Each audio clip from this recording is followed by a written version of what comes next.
Alors je m'appelle Édouard Choquet, j'ai 30 ans, je suis basketteur professionnel au club de Fos-Provence Basket. C'est ma 12e saison en tant que professionnel, j'ai joué dans différents clubs de Pro A et de Jeep Elite.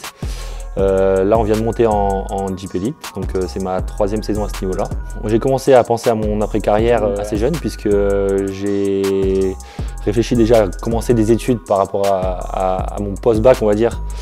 Quand j'avais 24 ans à peu près. J'ai été éduqué comme ça aussi. Disons que ma famille et mes parents assez jeunes m'ont pas imposé, mais m'ont dit qu'en gros, si je voulais faire du basket à temps plein presque, il fallait quand même que j'assure derrière mes études. Donc ça a commencé au lycée et puis plus tard après. Donc j'ai commencé à 24 ans avec un DU en gestion des entreprises. L'idée c'était pour moi de me créer un bagage parce qu'à l'époque j'avais l'idée d'éventuellement plus tard créer une entreprise. Donc je me suis dit pourquoi pas commencer tôt avec un diplôme assez facile d'accès on va dire. Pour essayer d'avoir ce petit bagage-là qui me permettrait plus tard peut-être de démarcher des partenaires ou des banques ou des gens qui pourraient m'aider avec un vrai contenu derrière. Donc ça a commencé à ce niveau-là et derrière ça a été un processus qui a duré jusqu'à mes 30 ans aujourd'hui. Même si derrière j'ai coupé quelques années, j'ai vite repris puisqu'à 28 ans j'ai repris une formation via la FIBA, donc la Fédération Internationale de Basket, avec tout un processus autour avec différents thèmes. Et qui m'a amené aujourd'hui à entamer un Master 2 en développement commercial et marketing via une école à Chambéry qui fait tout à distance et qui me permet d'être basketteur professionnel et d'être étudiant en même temps. Donc c'est un bon compromis pour moi et ça fonctionne assez bien aujourd'hui en tout cas. Les compétences clés que j'ai développées dans le sport, il y en aurait pas mal j'ai envie de dire. Je pense que la première c'est la capacité de travail on va dire.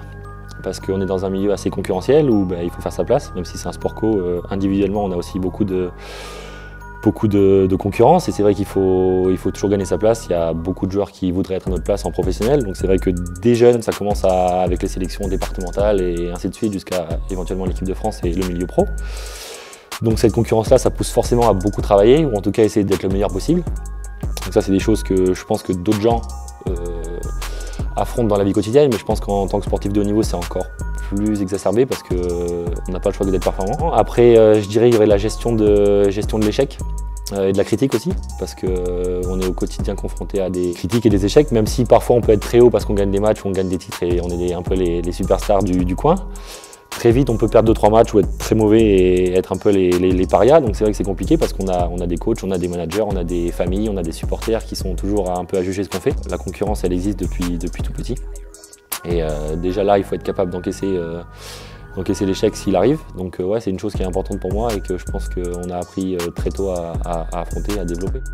Si je devais donner des conseils pour les sportifs de haut niveau, pour préparer leur reconversion, je dirais le premier ce serait de démarrer tôt parce que souvent on part du principe que ça viendra quand ça viendra ou que ça se passe bien, qu'on gagne bien notre vie, qu'on est performant, donc du coup la suite on verra plus tard.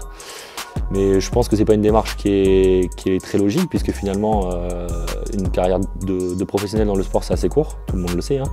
Et notamment dans le basket, on peut gagner bien notre vie, mais en tout cas à notre niveau, on ne gagne pas assez bien notre vie pour dire plus tard qu'on sera rentier. Par ailleurs aussi, je pense qu'on a des facilités, en France notamment, via nos fédérations, via plein de partenariats qui sont créés autour du basket pro en France, pour suivre des formations sur des thèmes qui peuvent être intéressants. Donc je pense que le plus tôt serait le mieux, hein, forcément, puisque arriver par exemple, moi aujourd'hui j'arrive presque à un master, donc j'arrive à un master 2 aujourd'hui à 30 ans. Ça m'a quand même pris un processus qui a duré j'ai commencé à 23 ans, donc 7 ans. Donc finalement, si j'avais pas commencé si tôt, peut-être qu'aujourd'hui je serais pas à ce niveau-là. Donc c'est quelque chose auquel il faut penser.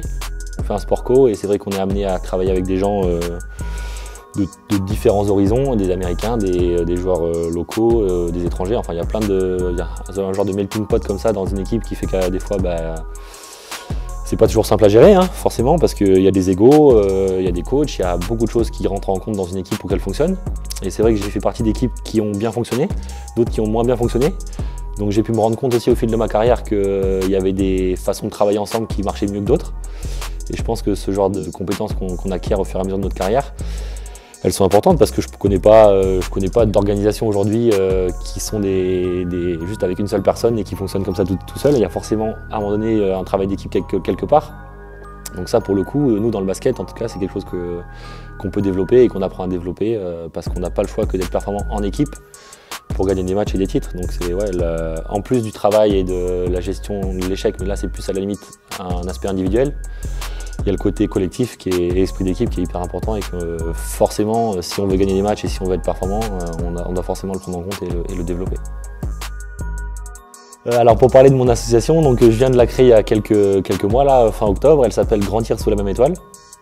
L'idée c'était de pouvoir promouvoir l'éducation, parce que pour moi c'est ça le fond de l'association, c'est l'éducation, parce que je crois fortement en l'éducation et pas forcément que dans le sport de haut niveau en général.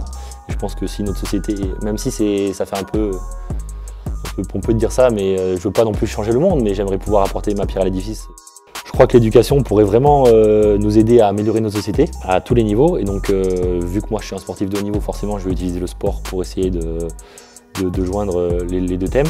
Et donc l'idée ce serait notamment de pouvoir, via des événements sportifs de haut niveau, de promouvoir l'éducation via mon association du coup, en créant des festivals peut-être autour d'événements de haut niveau, avec des conférences, des discussions, plein de choses qui pourraient être faites sur le thème de l'éducation, peut-être faire venir aussi des gens qui ont réussi, des entrepreneurs, des artistes qui ont réussi parce qu'ils ont su à un moment donné développer leurs compétences.